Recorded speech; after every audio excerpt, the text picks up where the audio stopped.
Várias fotos minhas. Aí, agora sim, agora tá.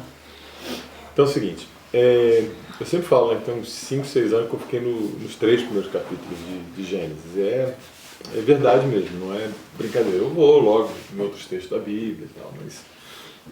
E acho que ainda tem um bocado de coisa para tirar daí. Mas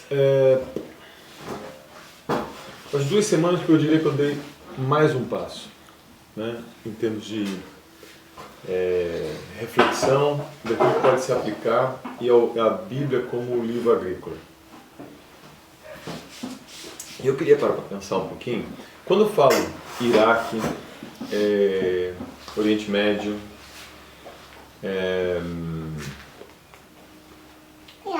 Etiópia, quando eu falo Israel, quando eu falo Irã, quando eu falo Arábia, né? Qual a imagem geográfica que você tem na cabeça? Como é que é o lugar? Árido. Árido. Areia. Areia. Deserto. Deserto. Muito quente. Quente. Como é que você reagiria se eu dissesse que, por exemplo, há 2.600 anos atrás, entre as várias coisas de avanço tecnológico que tinha um sistema de ar-condicionado, desse que está começando a se desenvolver agora para prédios, agora, usando vegetais, usando circulação de água, o lugar era tão sofisticado que tinha prédios com sistema de ar-condicionado mesmo, ou seja, ficar frio, usando planta, usando evaporação, essas coisas que a gente está desenvolvendo agora, há 2.600 anos atrás. E o convite que eu queria fazer você olhar para aquilo que você vê hoje quando você fala Iraque, essa região toda, né? Da Pérsia, do Iraque, de Israel, mais do Egito. A gente se acostumou, inclusive em filme de época, quando tem filme sobre aquela época, né? O que a gente vê? Vê aqueles camelos no deserto, tudo é marrom, mesmo quando está se retratando o que acontecia há 3.000 anos atrás.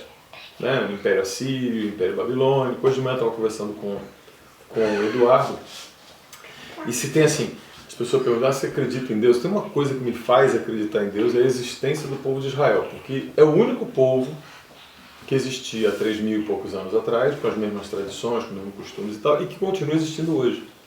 Porque os povos que conviviam com esse povo simplesmente não existem mais. Onde é que estão os assírios, babilônios, medos, persas? Simplesmente acabaram. Quando a gente fala daquela época, a gente pensa, né, aqueles palácios, e aí o cara sai do palácio naquele deserto, né, anda de camelo, não é assim filme? Bom, nada pode ser mais distante da realidade. Por uma razão simples. Você já viu as escavações?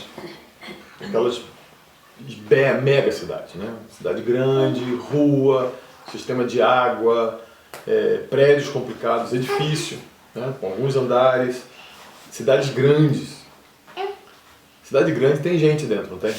Ninguém faz uma cidade grande, como faz no Egito, para não ficar sem gente. A não ser a cidade dos mortos, né? No Egito. Mas tem gente. Gente come, não come? Come. E tem que comer bem. Você mora na cidade, tem que comer bacana, tal. Bom, se essas cidades existiam e se as pessoas estavam ali, e se elas comiam, e se você não tinha sistema de logística para trazer tomate de Goiás, de caminhão, você há de convir que essa comida tem que vir de algum lugar, não tem? Não existiria cidade, pessoas, gente trabalhando, escravos construindo, toda uma mega estrutura urbana sem o básico. Tem que ter comida e tem que ter água. Concorda comigo? Então tem que ter comida e tem que ter água. Bom, de onde vinha essa comida e de onde vinha essa água? Você acha que vinha de 800 km de distância? 1.000 km de distância? Onde é que vai trazer verdura em lombo de camelo ou de carroça? Vinha do entorno dessas cidades. Então, cada ruína daquela que você vê em National Geographic, Discovery Channel, cara, você tem que imaginar uma cidade extremamente verde, com um cinturão verde em volta dela, razoavelmente fértil, com muita água para poder fazer. Alguém sabe quantos litros de água leva para fazer um repolho? Um repolho. Quantos litros de água leva, você gasta para fazer um repolho? Você lembra? De cabeça não. Quanto você acha? Quantos litros de água para fazer um repolho? 50 litros. Uns 800 litros de água. Vou ter que rodar para um repolho sair. Tem que ter muita água para você ter. Essa água roda, né? Mas ela tem que passar por ali. É muita água. Então esses lugares que você vê hoje, árido, pedregoso, você sabe o que você está vendo? Alguém tem noção do que você está vendo? Se você escavar o solo aqui, ou em qualquer lugar, vamos pensar terra, né? Terra em cima está preta, não está? Terra preta. Embaixo, aí você vai cavando. Quando você cavou aquela terra preta que tem entre 15 centímetros, às vezes um lugar muito bom, 1 metro, 2 metros, um baita de um lugar, né? Bom. O que você vai encontrar depois? Abaixo desse? Pedra, argila. Argila, né? Argila. Se for lá no litoral você vai encontrar já areia.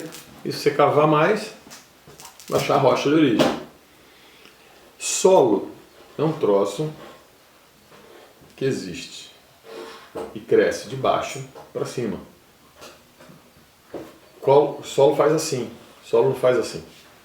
O solo se constrói ao longo de milênios com uma mistura que vai dissolvendo essa rocha de origem e muita matéria orgânica. Essa parte de cima, a Adamá, né, solo fértil, se constrói. Ou seja, quando você vai para o Iraque, para o Irã, para o deserto dali daquela região toda, da Mesopotâmia toda, onde nasceu a civilização, e você vê afloramento de rocha, que é o que mais vê, né? Pedra, pedra, pedra, pedra, pedra, areião e barro, né? E nada de vida. Você sabe o que aconteceu ali, gente?